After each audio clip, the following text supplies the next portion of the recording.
New ஃபில்மேலிய நேயர்களுக்கு அன்பான வணக்கங்கள். விடாமுயற்சி திரைப்படம் இப்போ வருமா அப்போ வருமா இணையா ஒரு அப்டேட் கூட கொடுக்க மாட்டீங்க. டொனால்டு ட்ரம்ப் வரைக்கும் போயிட்டாங்க அப்டேட் கேட்டுக்கிட்டு.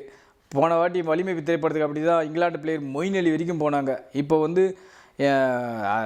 அமெரிக்க பிரசிடென்ட் டொனால்டு ட்ரம்ப் வரைக்குமே போயிட்டாங்க அப்டேட்டை கேட்டுக்கிட்டு. அவர் கடைசியாக தலைன்னு கூட ஏதோ ட்விட்டெல்லாம் போட்டு ஒரு வைரல் ஆச்சு, உங்களுக்கு எல்லாருமே தெரியும்.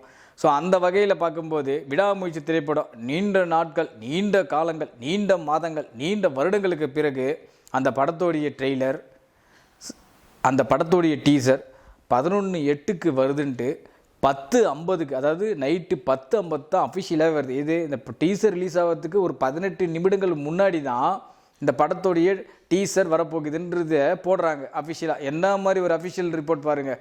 வழக்கமாக இங்கே ஒரு ட்ரெய்லர் ரிலீஸ் ஆகுதுன்னா ஒரு நாளுக்கு முன்னாடியே 2 நாளுக்கு முன்னாடியே அஃபிஷியலாக சொல்லிவிடுவாங்க, எல்லாம் உட்காந்து தேவோடு காத்துட்ருப்போம். ஆனால் நம்ம அப்படி கிடையாது.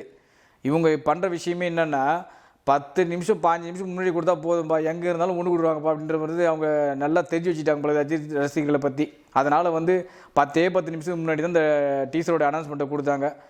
கிடுன்னு அப்படியே வந்துட்டாங்க. எங்கே இருந்தாங்கன்னு தெரியல அஜித் ரசிகர்கள்லாம். எங்கெல்லாம் இப்போ பொந்துக்குள்ளே பூந்துட்டாங்களான்னு தெரியல. டீசர் வருதுன்னு சொல்லி பார்த்தா போதும், எல்லாம் பொந்துக்குள்ளேருந்து வெளில வந்துட்டாங்க. கொண்டாடுறா திருவிழா அப்படின்ற மாதிரி ஆயிடுச்சு. சரி, ஒரு பக்கம் அஜித் ரசிகர்களால் கொண்டாடப்படுகிறது, ஒரு பக்கம் டீசரில் பெருசாக இல்லை, எதுவுமே பேசலையே, வெறும் ஷார்ட்டாக தானே காட்டிட்டு இருக்கான்ற மாதிரியும் பேசிகிட்டு இருக்காங்க. சரி, அது அவங்கவுங்க தனிப்பட்ட கருத்து. இந்த டீசரை உண்மையிலே சொல்லப்போனால் பில்டப்பே இல்லாமல் கொடுத்துருக்காங்க. நாங்கள் படத்தில் இப்படி பண்ணியிருக்கோம், அப்படி பண்ணியிருக்கோம், மலையை புரட்டி இது பண்ணியிருக்கோம் அப்படின்லாம் சொல்லாமல் டீசெண்டாக டீசர் விட்றோம், பார்த்துட்டு போ, படத்தில் நாங்கள் மற்ற விஷயத்தை படத்தை சொல்ல போகிறோம், நீங்கள் பார்த்துங்க அப்படின்ற மாதிரி டீசெண்டாக டீசர் ரிலீஸ் பண்ணிட்டு போயிட்டாங்க. படம் பொங்கலுக்கு ரிலீஸ் ஆகுது.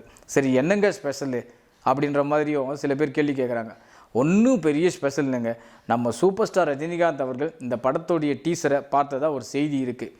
ஏங்க சம்மந்தமே இல்லாமல் அஜித் பட டீசரை ரஜினிகாந்த் பார்க்க போகிறாரு அப்படின்னு நிறைய பேர் கேட்பாங்க.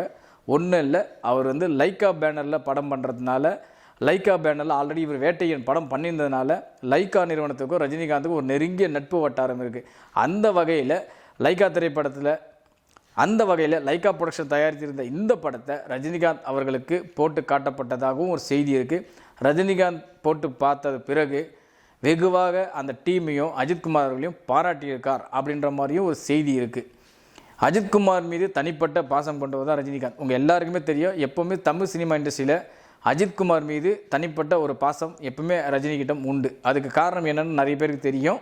அது மட்டும் இல்லாமல் தன்னுடைய படமான ஒரு திரைப்படத்தையே ரீமேக் வடிவில் நடித்து பெரிய லெவலில் ஹிட்டு கொடுத்தவர் அஜித்குமார் அவர்கள். அந்த அளவுக்கு ரஜினிக்கு அஜித் மீது தனி பாசமே உண்டு.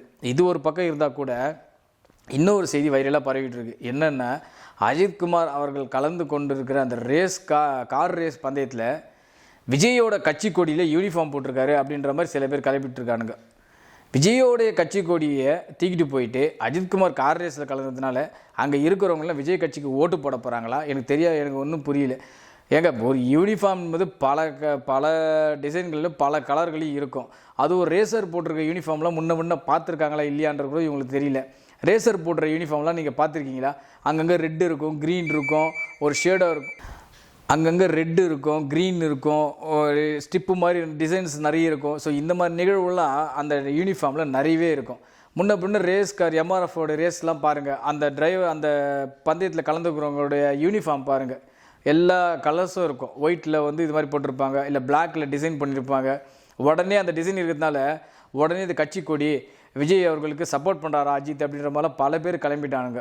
அதெல்லாம் கட்சி கொடியும் கிடையாது, விஜய்க்கு சப்போர்ட் பண்ணுற ஆளும் திரு அஜித் அவர்கள் கிடையாது. முதல்ல நல்லா தெளிவாக புரிஞ்சுங்க. அவர் எப்படி ரஜினிகாந்த் அவர்கள் எல்லா கட்சிக்கும் சாதகமானவரோ அதே மாதிரி தான் அஜித்குமார் அவர்களும் அனைத்து கட்சிக்கும் சாதகமானவர்.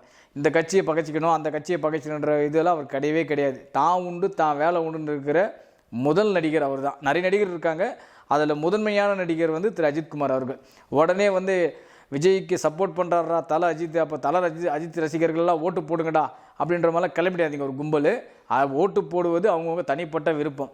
அஜித்குமார் விஜய் கட்சி கொடியெல்லாம் யூனிஃபார்மில் போட்டுலாம் சுற்றுற அளவுக்குலாம் அவருக்கு நேரமும் கிடையாது, காலமும் கிடையாது. முதல்ல அதை தெளிவாக புரிஞ்சுங்க.